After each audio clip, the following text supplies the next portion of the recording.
Turner Schools Radio, your number one hit music station, made by the next generation. What have you learned about schools and education recently, and what do you think needs to change?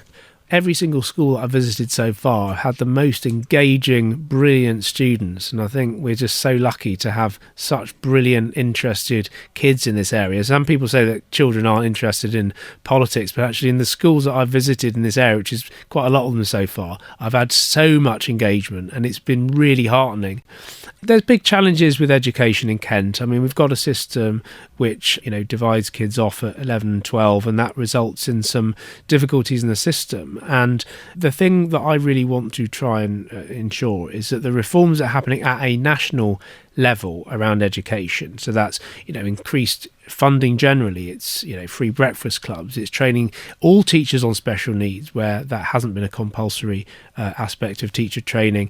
There's so many different areas where opportunities need to be unlocked for people. There's going to be, every child is going to be able to, and young person is going to be able to access education and training up to the age of 21.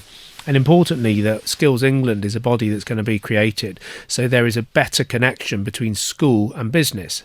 So house builders, for example, in Hythe, where I was recently, telling me that they can't find the electricians, the carpenters, the surveyors, the skills that they need to build houses.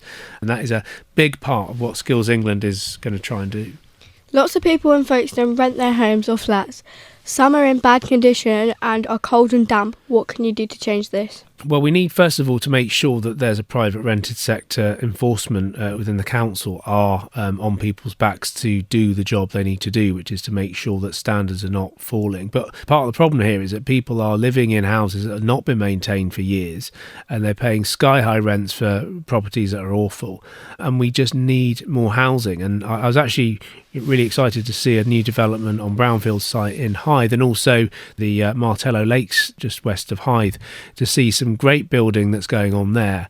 You're going to want a house at some point when you leave school. You can't live with your parents forever, and so we need to build more houses. We also need to make sure that there's the labour there, so that the jobs that we need done to build houses are actually available. And that's actually something house builders have said to me time and again. There aren't enough people who can do these jobs.